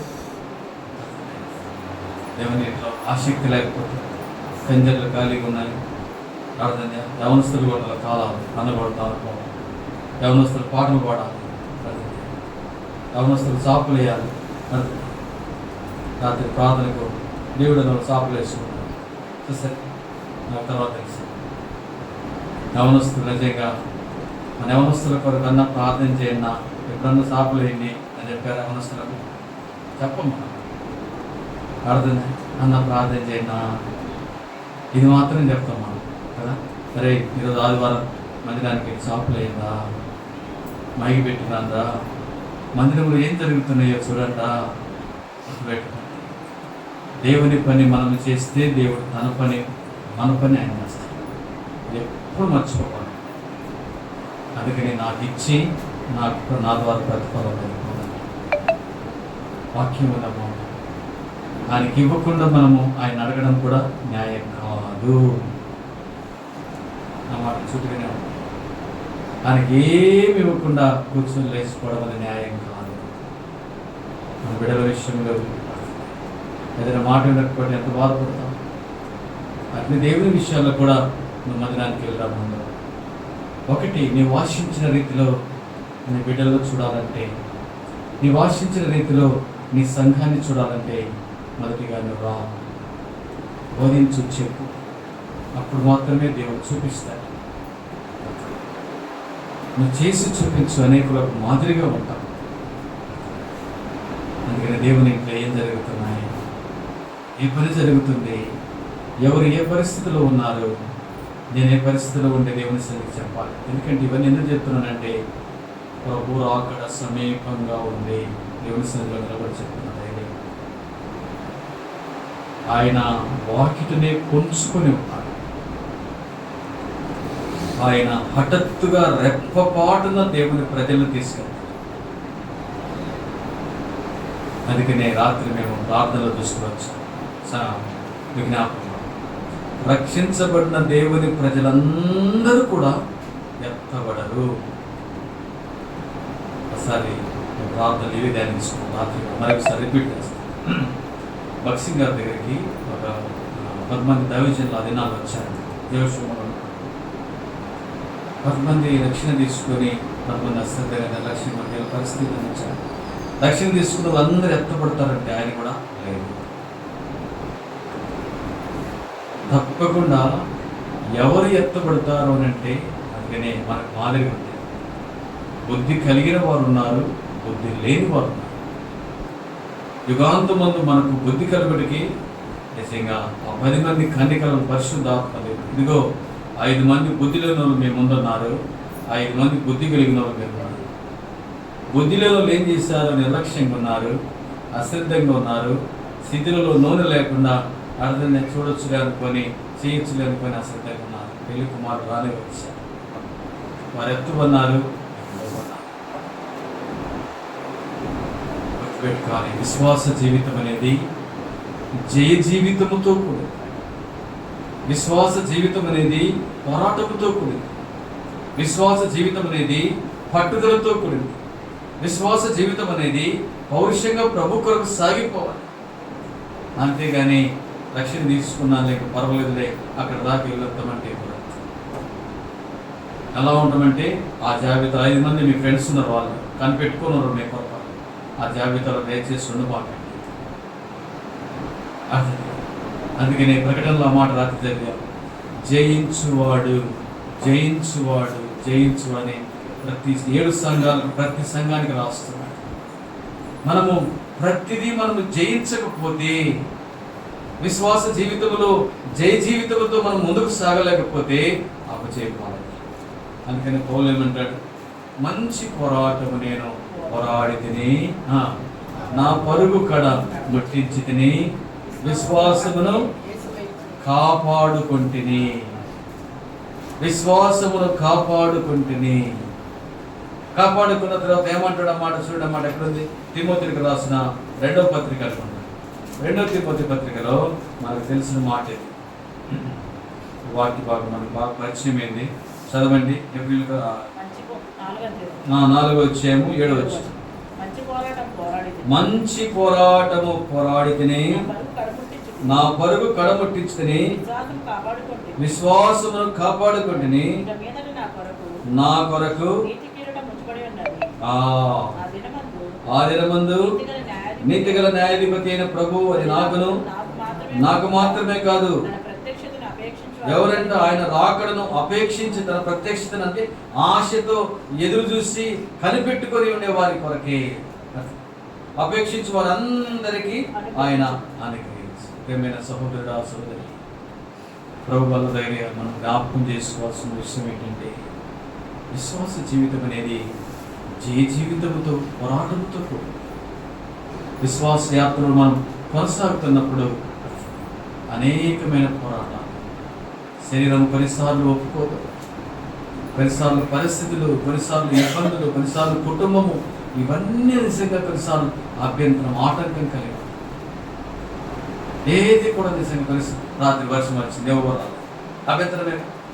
అందుకే నేను చాలాసార్లు చెప్తాను, అనుకూలమైన పరిస్థితుల్లో దేవుని సన్నిధికి వచ్చేదానికంటే ప్రతికూలమైన పరిస్థితుల్లో అప్పుడు రా దేవుని దగ్గర. నువ్వు ఒక్క మాట ప్రభు అన్నప్పుడు ప్రభు నిజంగా పరలోకం నుంచి దిగి వస్తాను. అప్పుడు రాగా మనం అర్థం, అప్పుడు రాగే రాము. ఎందుకంటే ప్రతికూలమైన పరిస్థితి వాతావరణం చోటు చేసుకుంది కాబట్టి. అన్ని అనుకూలంగా ఉంటే అప్పుడు వచ్చి కూర్చుంటాం.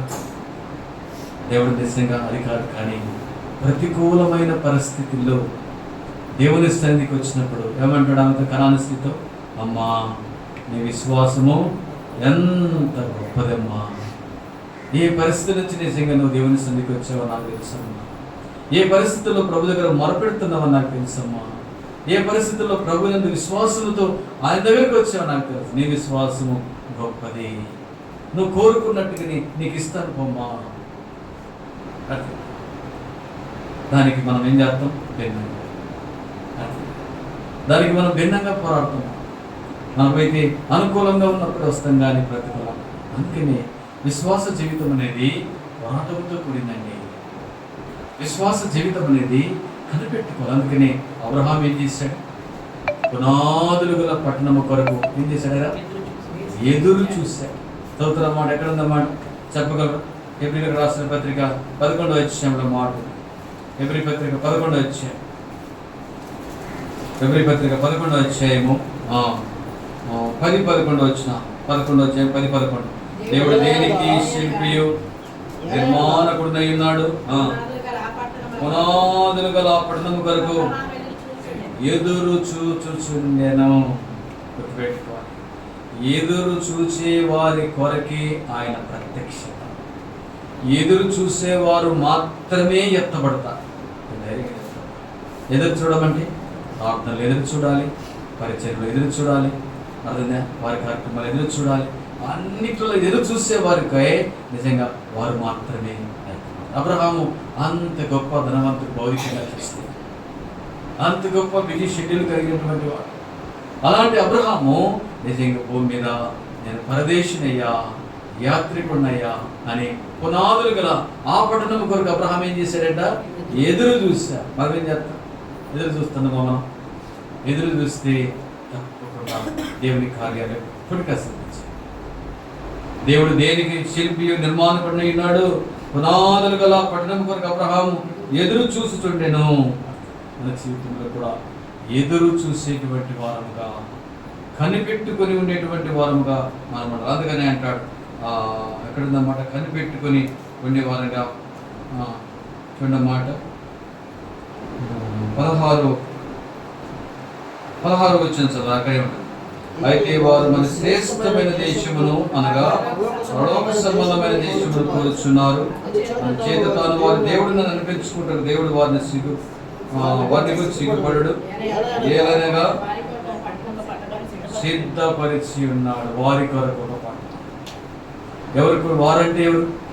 ఎదురు చూసేవారు, సిద్ధపడేవారు, కనిపెట్టుకుని ఉండేవారు, విశ్వాసంతో కనిపెట్టుకొని ఎదురు చూసేవారు. మన జీవితంలో కూడా ఎదురు చూడకపోతే, కనిపెట్టుకొని లేకపోతే మనం ఎంత గుర్తుపెట్టుకోవాలి. నేను మనకు పరీక్షలు చెప్తాను. రక్షించబడినటువంటి ప్రతి ఒక్కరు కూడా ప్రభు వచ్చినప్పుడు ఎత్తబడతారు అనేది నిజంగా బైబిల్ చెప్పాలి. ఎవరైతే ఎదురు చూస్తారో, ఎవరైతే కనిపెడతారో, ఎవరైతే నిరీక్షిస్తారో, ఎవరైతే ఆయన కార్యాలలో పాల్పొందుతారో వారు మాత్రమే ఎత్తబడతారు. అందుకని అంటారు, మంచి పోరాటము పోరాడితే నా పరుగు కడముట్టించి విశ్వాసమును కాపాడుకుని నా కొరకు నీతి కిరీటం ఉంచబడింది. నాకే కాదు, ఆయన ప్రత్యక్షత కొరకు ఎదురు చూసేవారు అన్నారు. ఆయన ప్రత్యక్షత కొరకు ఎదురు చూసేవారు. ఆయన కొరకు మనం ఎదురు చూడాలి. ఎదురు చూస్తేనే తప్పకుండా ఎదురు చూసే వారి కొరకే ప్రభు వస్తారు. మధ్యాకాశం నువ్వు ఎదురు చూస్తే మధ్యాకాశంలో ఆయన కలుసుకో. ఎదురు చూడకపోతే మీరు సిద్ధపడినారు 5 మంది కనిపెట్టుకొని ఉన్నారు. సిద్ధంలో నూనె ముంచుకొని ఎదురు చూశారు. పెళ్లి కుమారుని కేక వినబడింది, వెంటనే వెళ్ళిపోయారు. సిద్ధంగా లేని వారు ఉన్నారు. అయ్యా మాకు తలుపు తీయ, అయ్యా మాకు తలుపు తీయ, అయ్యా మీరు ఎవరు నాకు తెలియదు. నేను చెప్తున్నానంటే మరొకసారి పదే ప్రభు ఆకలి సమీపంగా ఉంది. రక్షణ తీసుకున్నటువంటి మనము ఆరంభంలో నిజంగా రక్షణ పొందాము, కానీ అంతం అనేది చాలా ముఖ్యమే. అంతానికి శత్రువు ఎప్పుడు ఒప్పుకోదు. అంతం అనేది విలువైనటువంటి జీవితం అండి. అంతం వరకు సహించిన వారు మాత్రమే రక్షణ పొందుతారు అనేది బైబిల్. లేదు మేము ఆరంభంలో రక్షణ తీసుకున్నామంటే దేవుడు నిజంగా బైబిల్లో అంతం వరకు సహించిన వాడే రక్షణ పొందును. ఎక్కడుందన్నమాట రాత్రి చూసాక మనం అంతం వరకు సహించిన వాడే. అంతం వరకు మనం ఓర్చుకున్నప్పుడు, అంతం వరకు మనం ఎదురు చూసినప్పుడు, ఆఖరి వరకు మనం కనిపెట్టుకున్నప్పుడు మాత్రమే. అందుకనే మంచి మాట రాత్రి చదివి చూపించారు. చూడమాట ప్రకటన గ్రంథంలో రక్షించబడినటువంటి ప్రతి ఒక్కరు కూడా వెళ్తారని కాదు, కానీ ఎదురు చూసేవారు మాత్రమే వెళ్ళిపోతారు. లేకపోతే ఎదురు చూడకపోతే విడవబడతారు. ప్రకటన గ్రంథం 3వ అధ్యాయం, ప్రకటన 3వ అధ్యాయము 5వ వచనం. జయించువాడు ఆవున తెల్లని వస్త్రములు ధరించుకున్నాడు. జీవ గ్రంథములో నుండి గమనించండి, జయించే వారికి జీవ గ్రంథములో ఉన్నటువంటి పేరును దేవుడు తుడిపి పెట్టాడు. జయించకపోతే, జయ జీవితము కలిగినటువంటి వారికి మాత్రమే ఆ పేరు తుడిపి పెట్టాడు. జయ జీవితం లేకుండా నిర్లక్ష్యంగా శ్రద్ధగా ఎంతమంది లేరండి? రక్షణ తీసుకొని ఒక్కొక్కరైతే మునిగి లేచారు, ఇంట్లో కూర్చున్నారు. యథార్థంగా చెప్తారు, దేవుని మందిరం ఎలాంటిదని కూడా నిజంగా మెట్లు కూడా ఎక్కి తొక్కుచ్చు. పేర్లు చెప్పండి. ఈ రోజు కూడా మరి నాకు కాదు, ఒక రోజు కూడా మరేమనుకున్నారు, నేను కూడా మునిగి లేచాను. జయించే వారిని మాత్రమే జీవ గ్రంథములో నుండి వారి పేరు మాత్రము తుడపను. జయించకపోతే దాని అర్థం ఏంటి? తుడుపు పెడతాను. అంతేగా, జయించకపోతే తుడుపు పెడతాను అనే మాట మనం జ్ఞాపకం చేసుకోవాలి. అందుకని భక్తులైనటువంటి దావీదు అంటాడు. చూడండి మాట, కీర్తనల గ్రంథం 69వ అధ్యాయము 28వ వచనంలో ఒక మాట. కీర్తనలో 69:28 తీసుకొని అందరూ తీసుకొని 68 ఎన్నో వచనం? 69:28 చదివి. జీవ గ్రంథములో నుండి వారి పేరు తొడిపి పెట్టుము. ఎవరండి వీళ్ళు?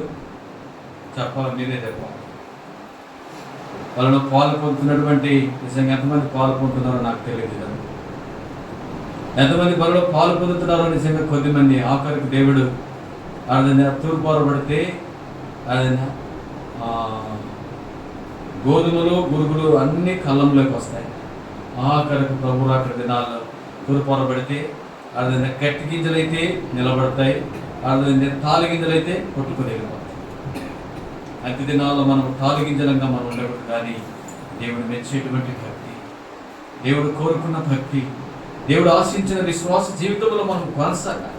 అందుకని ఇక్కడ మాట చూడండి, జీవ గ్రంథములో నుండి వారి పేరును తుడిపి పెట్టుము. చూసారా ఎంత భయంకరం. అతి దినాల్లో ప్రభు రాకడ దినాల్లో జీవ గ్రంథంలో రాయబడినటువంటి పేరును జాగ్రత్తగా కాపాడుకునే వారంగా తుడుపు పెట్టేటువంటి పరిస్థితులు నిజంగా రాకూడదు. మన జీవితంలో కొట్టివేసేటువంటి పరిస్థితులు రాకూడదు. నీతిమంతుల జాబితాలో నుండి నిజంగా మన పేరు తీసివేసేటువంటి పరిస్థితులు నిజంగా శత్రువు పోరాడుతున్నారు. మన పేరును నిజంగా ఆ గ్రంథంలో తీసివేయాలని శత్రువు పోరాడుతుంది. అయితే శత్రువుని జయించాలంటే మనం కూడా పోరాడాలి. విశ్వాసంతో మనం పోరాడాలి. అందుకనే భక్తులైనటువంటి మీకా గ్రంథకర్త అంటాడు, అయినా యెహోవా కొరకు నేను ఎదురు చూస్తా. అయినా అంటే ఎన్ని పరిస్థితులు వచ్చినా, కుటుంబము, బిడ్డలు, శరీరము, అనారోగ్యము, ఇబ్బందులు, కలిమి లేమి, ఏ పరిస్థితి వచ్చినా అయినప్పటికీ అక్కడ మాకు చదువుతారన్నమాట, ఆయనను నేను యెహోవా కొరకు నేను. ఈ అనుభవంతో మనం విశ్వాస జీవితంలో ఆయనను యెహోవా కొరకు నేను ఎదురు చూస్తా. ఆయన అంటే శరీరం బలహీనమైపోయినా, పరిస్థితులు బలహీనమైన, ఇబ్బందులు ఎన్నైనా, విశ్వాస యాత్రలు ఎన్ని అభ్యంతరాలు, ఎన్ని ఆటంకాలు, ఎన్ని ఒడిదుడుకులు ఎన్ని వచ్చినప్పటికీ ఆయన నేను దేవుని కొరకు ఎదురు చూస్తాను. చెప్పగలరా? వారి కొరకే ప్రభుస్తున్నాను. పరిస్థితులను బట్టి కృంగిపోతున్నావా? అలరిపడుతున్నావా? జారిపోతున్నావా? శత్రువుకు అవకాశం ఇస్తున్నావా? ప్రియమైన సహోదరుడా, సహోదరి, ప్రభు అక్కడ సమీపంగా ఉన్నాయి. కనిపెట్టి వారి కొరకే ప్రభు వచ్చి వారిని తీసుకెళ్తారు. కనిపెట్టి వారు ఎత్తబడతారు. కనిపెట్టకపోతే అశ్రద్ధగా, నిర్లక్ష్యంగా ఉండి విడవబడతారు. ఆ దినమున ప్రభువా నీ పేరట మేము ఈ విధంగా చేశామయ్యా, మీరెవరో నాకు తెలియదంటారు. అందుకని జీవగ్రంథములో ప్రభువా, జీవగ్రంథములో నిజంగా మన పేరు తుడుపు పెట్టకుండా ఉండాలంటే మనం ఏం చేయాలన్నా, అయినను యెహోవా కొరకు నేను ఎదురు చూస్తా. యెహోవా కొరకు ఎదురు చూస్తా. అయినను అంటే పైభాగంలో చూస్తే అన్ని ప్రతికూలతాయి. దేవుని సన్నిధానానికి రాకుండా శత్రువు అన్ని కట్టేస్తాడు. అనారోగ్యాన్ని కట్టేస్తాడు, ఇబ్బందులను కట్టేస్తాడు, బాధలను కట్టేస్తాడు. ఇంకా ఎన్నెన్నో నువ్వు మందిరానికి రాకుండా ఏదైతే నిజంగా దేన్నైతే ఆపు చేస్తున్నాయో అన్ని కూడా శత్రువు నిజంగా కట్టేస్తున్నాడు. ఎక్కడ నిజంగా చిక్కిపోయావు? అర్థం ఎక్కడ నిజంగా శత్రువు చేతిలో మనం చిక్కిపోయాము. కొన్నిసార్లు అనారోగ్య పరిస్థితి తీసుకొస్తాడు, కొన్నిసార్లు ఆరోగ్య ఇబ్బందులు తీసుకొస్తాడు. కొన్నిసార్లు ఒక మన కుటుంబం దర్శిస్తూ ఉంటే ఒక అంటే నన్న ఆదివారం మాకు బంధువులు వచ్చారన్నా, అందుకని రాలేదు. బంధువులు పంపిస్తారు శత్రువు, వెళ్ళరా వాళ్ళు ఎలా మందిరానికి వెళ్తారు. వారి విశ్వాస పరిధి వారికి తెలుసు. ఈ లొత్తి కానీ వీళ్ళు మానుకున్నారు. కొన్నిసార్లు బలహీనతలు తీసుకొస్తారు, ఇది పెట్టి కానీ ఇంకెక్కడికి. కొన్నిసార్లు వర్షాన్ని పంపిస్తారు, కొన్నిసార్లు వర్షాన్ని పంపిస్తారు, కొన్నిసార్లు ఎండలు కూడా నిజంగా పంపిస్తారు. అమ్మ ఎండండి ఆగిపో. ఎందుకంటే భక్తుడు ఏమంటాడు? అయినప్పటికీ ఎండ వచ్చిందా, ఆయన వర్షం వచ్చిందా, ఆయన బంధువులు వచ్చారా, ఆయన అదే బలహీనంగా ఉందా శరీరం, ఆయన ఇబ్బందులు ఉన్నాయా, అయినప్పటికీ నేను యెహోవా కొరకు ఎదురు చూస్తాను. ఈ అనుభవంతో మనం దేవుని సేవించాలి. ఈ అనుభవంతో దేవుని సేవించినప్పుడు శత్రువు సంపూర్ణంగా ఓడిపోతాడు. శత్రువుకు సంపూర్ణంగా అభయం వస్తుంది. అంత దినాలు దినాలు. ఎందుకంటే పరిస్థితులు చాలా ప్రతికూలంగా ఉన్నాయి. వాక్యము నెరవేరుతుంది. వాక్య నెరవేర్పు స్పష్టంగా జరుగుతుంది. ఒక ఆయన చెప్తా ఉంటాడు యూట్యూబ్లో షార్ట్ మెసేజ్లో ఆయన చెప్తా ఉంటే నాకు ఏంటో అనిపిస్తుంది. మార్చి నుంచి సెప్టెంబర్ వరకు చూడండి, సెప్టెంబర్ తర్వాత ఏం జరగబోతుందో అని ఖచ్చితంగా చెప్తున్నాను. ఏదేమైనా జరిగినా ఏం జరగకపోయినా ప్రభు రాకడ మాత్రం సమీపంగా ఉంది. పరిశుద్ధుల కొరకు ఆయన రానయ్యున్నాడు. దేవుని ప్రజల కొరకు ఆయన రానయ్యున్నాడు. సంఘం కొరకు ఆయన రానయ్యున్నాడు. కనిపెట్టుకునే వారి కొరకు ఆయన రానయ్యున్నాడు. ఎదురు చూసే వారి కొరకు ఆయన రానయ్యున్నాడు. నిరీక్షణ కలిగి బ్రతికే వారి కొరకు ఆయన రానయ్యున్నాడు. విశ్వాసంతో నిజంగా కొనసాగే వారి కొరకు ఆయన రానయ్యున్నాడు. ప్రతికూలమైన పరిస్థితుల్లో ప్రభువును సేవించే వారి కొరకు ఆయన రానయ్యున్నాడు. ప్రతి పరిస్థితిని దాటి వెళ్ళి ప్రభు కొరకు ముందుకు సాగే వారి కొరకు ఆయన రానయ్యున్నాడు. పరిశీలన చేసే వారి కొరకు ఆయన రానయ్యున్నాడు. ప్రభు కొరకు నమ్మకంగా బ్రతికే వారి కొరకు ఆయన రానయ్యున్నాడు. ఇదే నిజంగా ఎంతబడి ప్రభు వచ్చినప్పుడు నిజంగా అందుకని ఒక పాట పాడతారు. రాజులకు రాజు అయిన యేసు ప్రభు రానయ్యున్నాడు, ఎత్తబడదవా విడవబడదవా.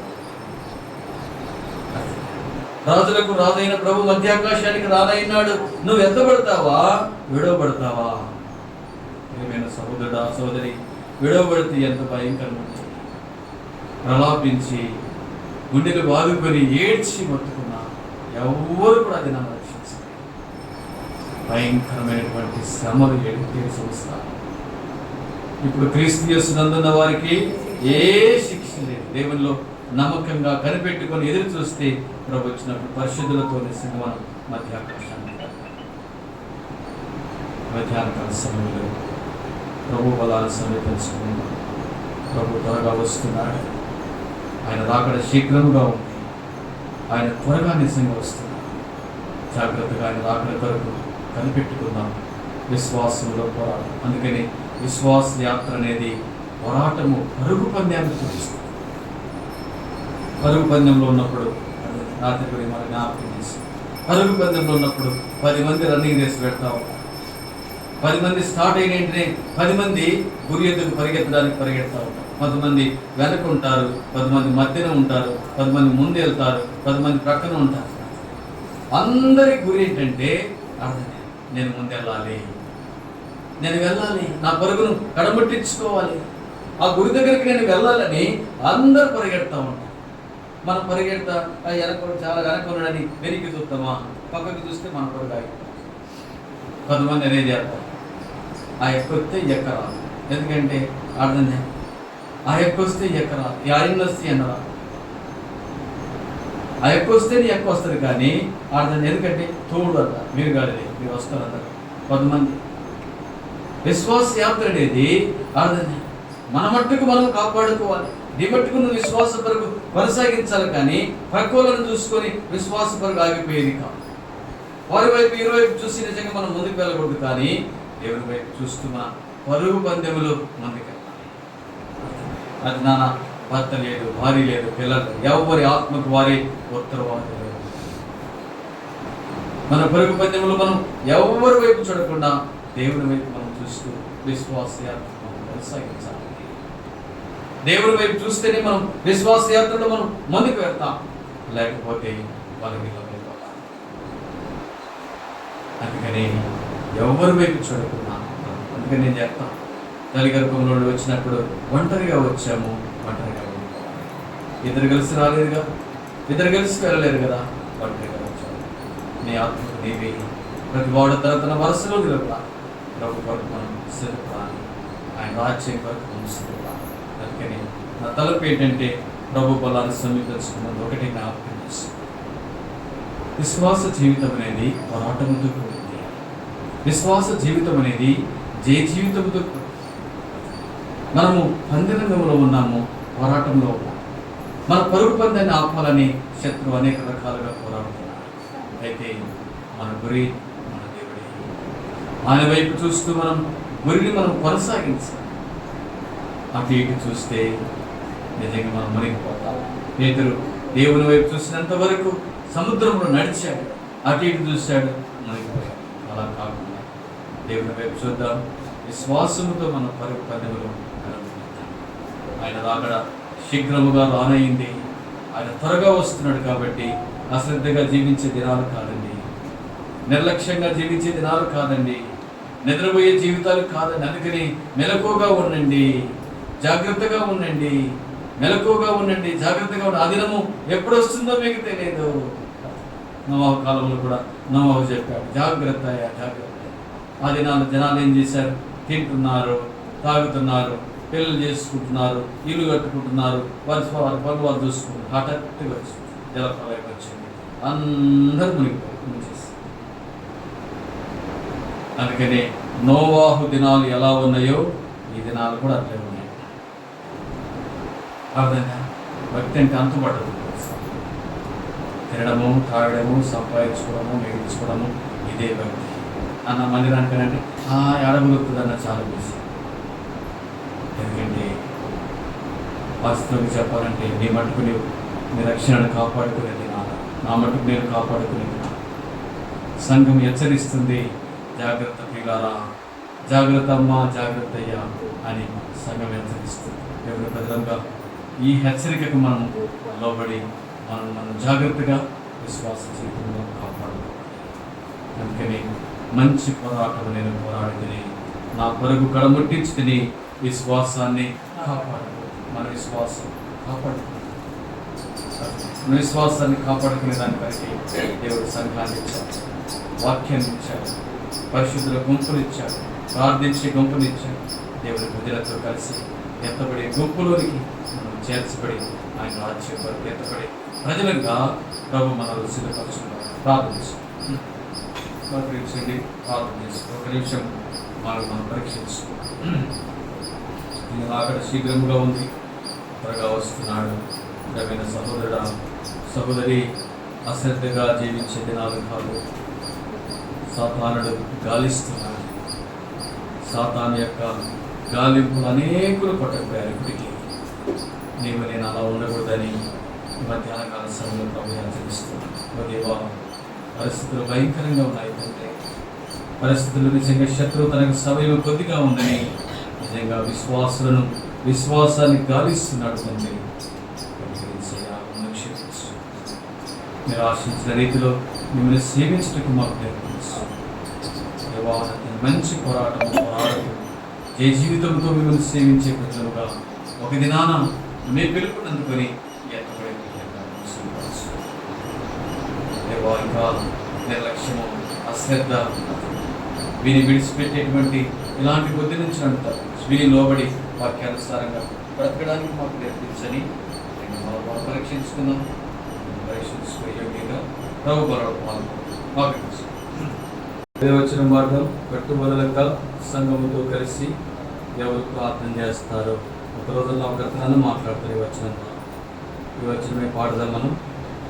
వచ్చిన పల్లవి వచ్చిన పాడుకొని క్రీస్తు ప్రభువు రక్తమిచ్చి ఉన్నటి సంగమున ఎవరు చేరెదరో వారే ధన్యులు, పరలోకమే వారిది.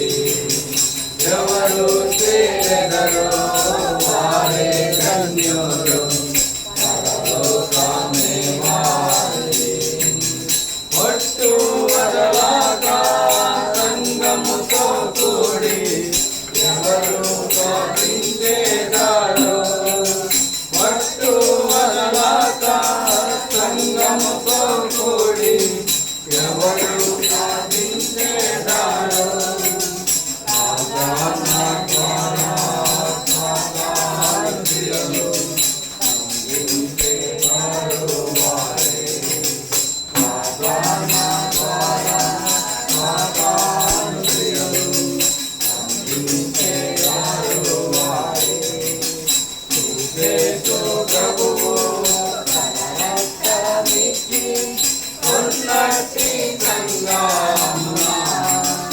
ఎవరు చేరెదరో వారే ధన్యులు, పరలోకమే వారిది.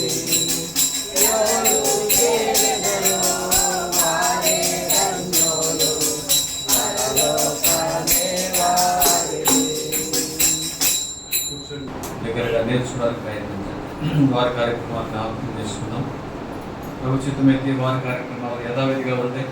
సోమవారం మా ఇంట్లో ఎక్కువగా ఉండదు. అందరూ వస్తున్నారు. కొంతమందితోనైనా ప్రార్థన జరుగుతుంది. దయచేసి రండి. ఒకరి కొరకు ఒకరు మనం ప్రార్థన చేసుకుంటాం. ఇదే మంగళవారం సంఘ ప్రార్థన ఉండదు. బుధవారము సహోదరుల కూడిక సాయంకాలం 7:30 గంటలకు. గురువారం బైబిల్ స్టడీ. చాలామంది అశ్రద్ధ చేస్తున్నారు. మాకెందుకులే వాక్యం. వాక్యమే బ్రతికించేది. వాక్యం లేకుండా మన ప్రార్థన దేవుడు వినడం. బైబిల్ వాక్యాన్ని మనం అశ్రద్ధ చేసి మేము కూడా ప్రార్థన చేసుకుంటున్నాం మన ఇంటికాడ అర్థం. కొంతమంది ఆన్లైన్లో ప్రార్థన అంటారు. ఆన్లైన్లో ప్రార్థన ఎప్పుడంటే నేను చెప్తున్నాను, కరోనా టైంలో ఎవరు కలుసుకోలేదు కదమ్మా. అప్పుడైతే ఆన్లైన్లో ప్రార్థన ఒప్పుకోవచ్చు. ఇప్పుడు నిజంగా శరీరం సహకరించి యవనస్తులు కూడా కొంతమంది నన్ను ఒక ఆయన అంటాడు, లేదా మాలో చేరుతావా అన్నాడు. ఏం చేరాలా అన్నాడు. మాలో కూడా చేరండి అని నాకు అర్థం కాకపోతే ఏంటమ్మా చేరమా, ఆన్లైన్లో చేరండి అని నాకు తెలియదు. నా నెంబర్ ఇస్తా మీరే చేర్చుకోవాలి. ఇంకా ఆయన చేసిందో లేదో నాకు నా చెవి చూడాలి. ఇది నిజంగా దేవుడు చక్కని మందిరం ఇచ్చాడు, పరిశుద్ధుల గుంపులు ఇచ్చాడు, ప్రార్థించేటువంటి సంఘాన్ని దేవుని ప్రజలను ఇచ్చాడు. అర్థంగా మనకెందుకు ఇంకా ఆన్లైన్ అండి అర్థంగా. అది సోమరతనం అంటారు, అది అశ్రద్ధ నిర్లక్ష్యం అంటారు. చెప్తున్నది చక్కగా నువ్వు ప్రార్థించాలంటే మందిరానికి రా. అర్థంగా నీకు సంఘంలో అందరూ సంఘమంతా ప్రార్థన చేస్తారు. అర్థంగా నిజంగా ఆ దినాల కరోనా టైంలో బయటికి రాలేమండి. కొంతమంది అనారోగ్య పరిస్థితుల్లో కాళ్ళు చేతులు నిజంగా పడిపోయి మా ఇంట్లో కూర్చుంటే అబ్బాయ్యా ప్రార్థన చేయమని అది న్యాయం. ఆరోగ్యమంతా సహకరించి ప్రార్థన ఇంటికాడండి ఆన్లైన్ చేసుకుంటామంటే బుద్ధి లేకుండా యథార్థం. ఎందుకు సంఘం ఇచ్చింది దేవుడు, సహవాసం ఇచ్చింది ఎందుకు దేవుడు. దేవుడి ప్రజలు కలిసి ప్రార్థించాలి. అది వాక్యానుసారమైన భక్తి మాకు నేర్పించింది. అదే మాకు నేర్పించింది మీకు చెప్తున్నాను. అంతేగాని ఇది నాలో నిజంగా సరైన కాదు. ఆన్లైన్లో ప్రార్థన అంటారు, అవసరమైతే ఆన్లైన్లో వాక్యం కూడా ఇంటికాడ కూర్చోండి సరే. అంతే కదమ్మా, వాక్యం కూడా ఆన్లైన్ దొరుకుతుందా లేదా? వాక్యం కూడా ఆన్లైన్ దొరుకుతుంది. భక్తి కాదు. నువ్వు ప్రార్థన చేసుకొని అంత భారం అంటే మందిరానికి రా, కూర్చో. అన్న ఒకటి ప్రార్థన చేసేవాళ్ళంట చేసుకోవచ్చు ప్రార్థన. అంత దినాల్లో సరిగా వారి కార్యక్రమాలు సోమవారం నుంచి శనివారం వరకు నువ్వు ఎంత ప్రార్థన చేస్తావో, ఎంత భక్తి జీవితాన్ని ప్రదర్శిస్తావో అందులో వరకు చేసేగా వాక్యానుసారంగా.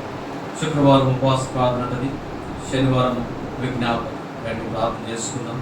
సంఘంగా ప్రభు కొరకు, ప్రభు రాజ్యం కొరకు ప్రార్థన చేసుకుందాం. మీకు ఏదైనా అక్కడ అవసరం మాకు తెలియజేస్తుంది.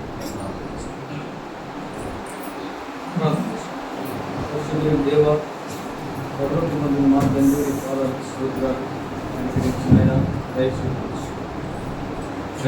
ప్రజలు మీకు తీసుకొచ్చిన స్తోత్రాలు వాళ్ళు దీవించిన ఆశీర్వదించిన దయచేయండి. వారి కార్యక్రమాలు అందరూ పాల్గొనాలి.